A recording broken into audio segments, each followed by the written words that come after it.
Alright guys, today we're out here doing a little bit of testing on my brother's 270. This is a Savage 110, I believe, chambered in 270 Winchester, and today we're testing some 130 grain TSX Barnes bullets with hybrid 100V powder, Federal matched large rifle primers, and some Peterson 270 brass. We are doing another seating depth test, and I am kind of in a hurry because we're A, running out of daylight, and B, deer season is getting very close. So we're gonna try to see if we can figure out a good seating depth for these Barnes bullets. They like, apparently, according to Barnes, to get, when they do seating tests, they do 25 thousandths jump increments. So the first ones are gonna be 25 or 50 thousandths off the lands, and the rest are gonna be 25 thousandths farther away. We are starting from the deepest end, and I already shot the first group because I always get nervous when I take a rifle out and shooting new ammo that I'm gonna hit the GoPro, which is right in front of the target, like directly underneath it. So this is the deepest seated bullet, or the next deepest, and then this is the farthest seated out. I don't know how well you can see that on camera there, but it's quite a bit further. So we're gonna go ahead and shoot this next group here. The rifle is nice and cool. I'm going to shoot these from the magazine and try to be as consistent as I can here, and hopefully we're gonna see some groups that are not too shabby, because I just got done shooting the Savage 12 and the MDT chassis, so I was a little spoiled because I just got done shooting a bunch of basically half-inch to inch groups, which is probably gonna put this gun to shame a little bit, but hopefully I'm wrong and this actually shoots exceptionally well. So we will see, but the first group wasn't anything special by any means. Hopefully we'll see something pretty good by the time we get done here. But anyway, let's go ahead and shoot a group here and see what we can do.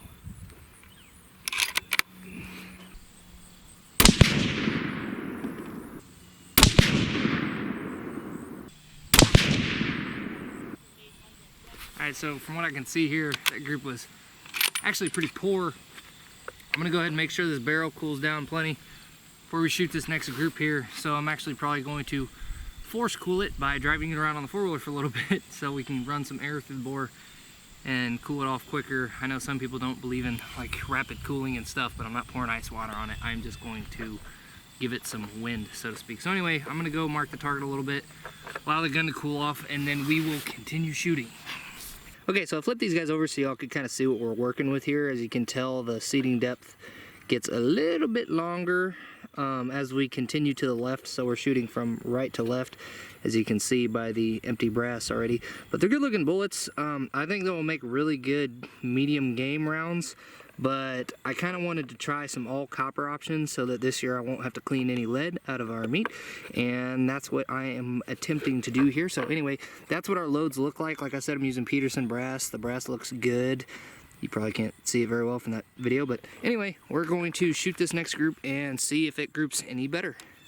I had to move the point of impact quite a bit lower because they were actually hitting really high initially. So that load? Oh, it did. Okay. But anyway, had to adjust it quite a bit. I don't know what kind of rounds these were sighted in for, but they were definitely hitting high. So went ahead and moved it a couple times. Now we should be hitting pretty close to where we're aiming.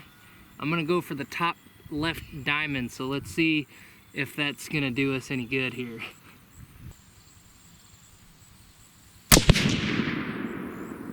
Heck yeah, pretty darn close.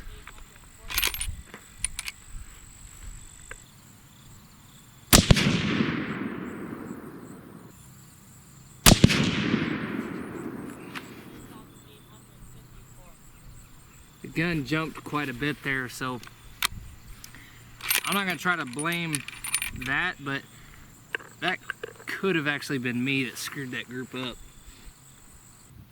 All right, now that our gun is actually zeroed, we're going to be shooting for the top right diamond, and hopefully I will not pull any shots this time.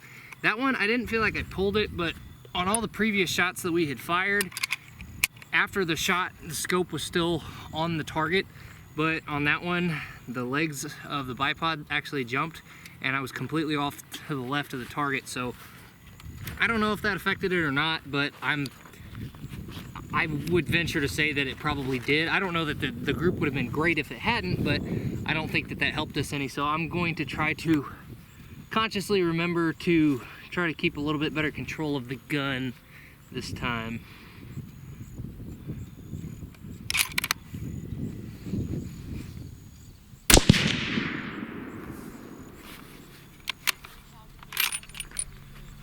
Velocities are consistent, so that's a good sign in terms of pressure. I'm not gonna lie, I know this gun is nothing, you know, impressive. I mean, it's not a custom rifle by any means, but the action on this thing is incredibly smooth. Some of these times can't tell if I'm loading around. The only reason I know is because I can hear it.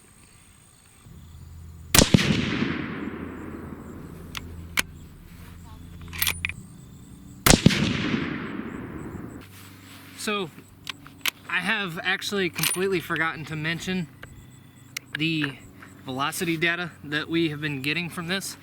I'm not sure if the chronograph has picked up all the shots, but I'm trying to remember to actually move the gun back over the chronograph if the legs jump at all, because it's kind of gradually moving over as we shoot. So anyway, that group that we just shot was an extreme spread of 33 feet per second and a standard deviation of 13.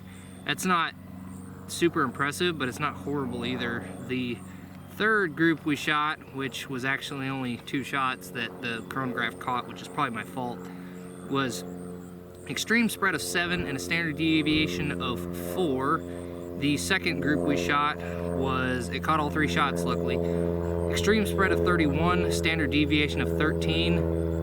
And the first group, all 3 shots, was extreme spread of 34 and a standard deviation of 14. So it's relatively consistent across the board, minus the one where we only caught 2 shots anyway. The rest were pretty much right in the same area, so that's nice to see. Consistency is always good, even if the standard deviation isn't 5 feet per second, which is freaking impressive if you can obtain that.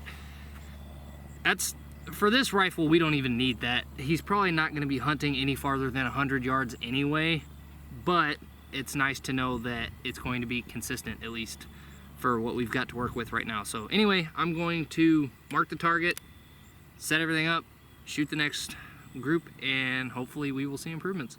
We are going to be shooting the 5th group here now. Now, one thing I want to point out, none of these groups have been something to shout about. I mean, nothing has been like, oh, this is the one. But the good thing is that the velocities and the groups themselves have actually been really consistent. The groups aren't amazing. It's not, you know, screaming precision by any means, but it is screaming consistency, because like I said, the velocities, even though the standard deviations aren't absolutely tiny, and the same thing goes for the groups aren't ridiculously small, they're still consistent. We're shooting about the same size group pretty much every time. I'm hoping to get one that's, you know, really small by the end of this deal. But if we don't, at least everything has been consistent, which is good for a hunting situation. Like I said, this rifle is not probably going to be shooting at a deer anytime soon over 100 yards. So it's gonna do everything we need it to do, but I still like to improve where we can. So let's go ahead and shoot this group, see what we get.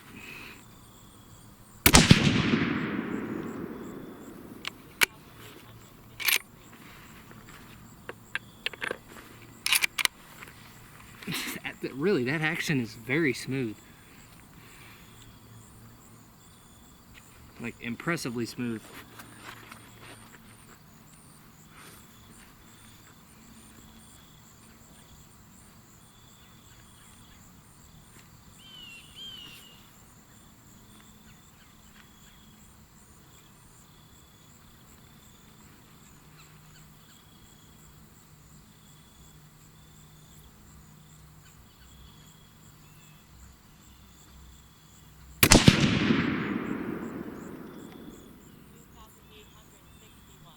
Man, I'm tired of getting all these split groups.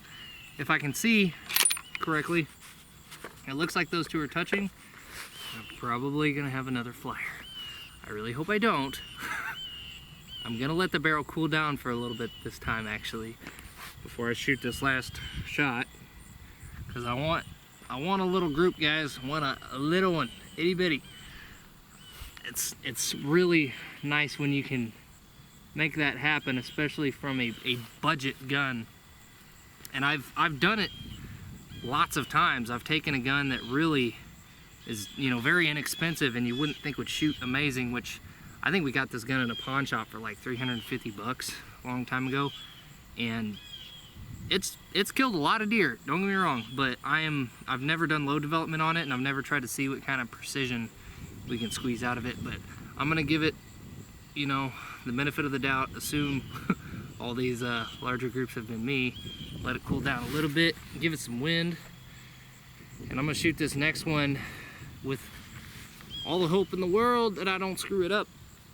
Now, the extreme spread between those two shots was 8 feet per second. The standard deviation is 4, which standard deviation is kind of a waste of time with two groups. But the first velocity was 28.53 and the second was 28.61. That's pretty consistent, assuming it's going to stay in that range. The barrel's actually cooling off pretty quick. Let's do it.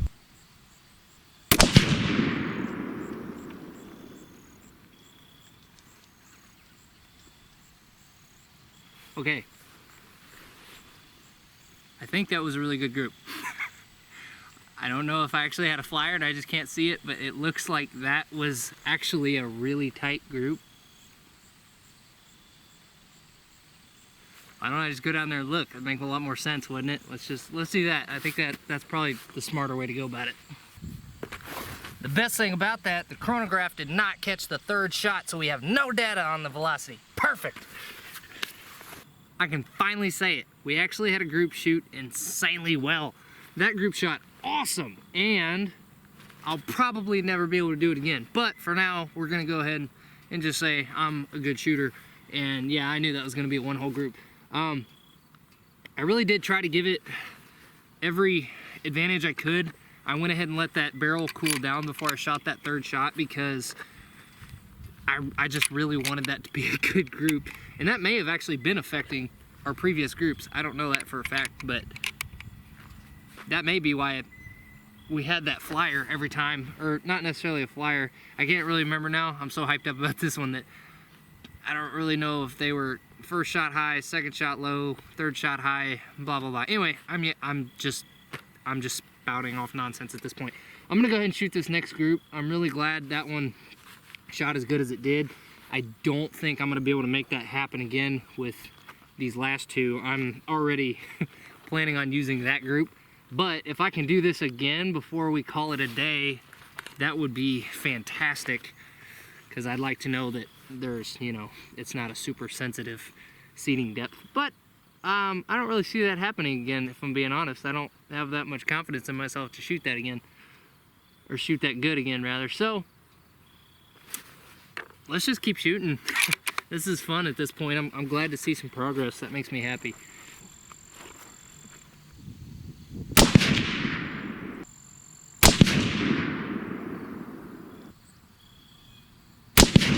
Okay, so due to the fact that I have Dane Bramage, I went ahead and gave the barrel plenty of time for cooldown between shots on that one, because I cannot remember the sequence of shots before, and I kind of wanted to test the theory that the barrel heat was causing some of that, those split groups that we were having.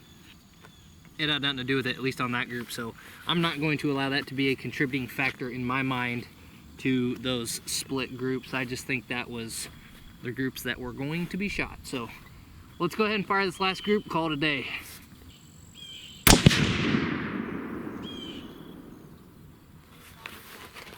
Gun jumped quite a bit on that one, but I still felt like it was a good shot. 29.40 on the velocity for that guy.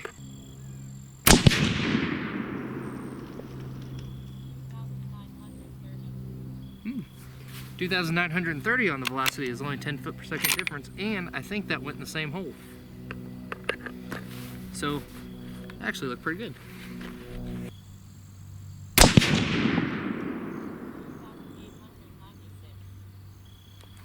I'm gonna go ahead and say that was a pretty darn good group too, from what I can see here. The other one was a little bit better, but I honestly think that the majority of the variation there was actually me. The velocity on that one was 28.96, so I've got better velocity data on this last group than I did the other group that shot really well, but I think that that group probably would have been tighter had the gun been in a vise and I wasn't shooting it. However, we got two pretty darn good groups today. That one, the velocity on the first two shots was higher than what we've been seeing typically with the rest of the tests. So that kind of tells me that we're definitely getting closer to the lands, but that doesn't necessarily mean we are jamming the bullet, because I measured that last group. Had I done my job correctly, it should have been about 50 thousandths away from jamming the bullet into the lands. So if you guys haven't been to the Risen Citizen website, check out the links below. We have a website, a Facebook page, and a YouTube channel as of right now. So please feel free to check those out. We're going to be doing more videos like this. We enjoy doing load development here on the channel, and we write blog posts about it as well. So check out those articles, because it's going to have a lot more detailed information about the batches of load development that we shoot and the other things that we do. So feel free to check those out. Like I said, if you guys have any questions, feel free to message me, comment on the YouTube channel here. You can message me via whatever platform you are most comfortable with, whether it be publicly or privately, and you can always send me an email for any kind of inquiries you need. So anyway, thank you guys for watching. Appreciate you being here. Y'all stay safe, stay risen, and hopefully we'll catch you on the next one. Y'all take it easy.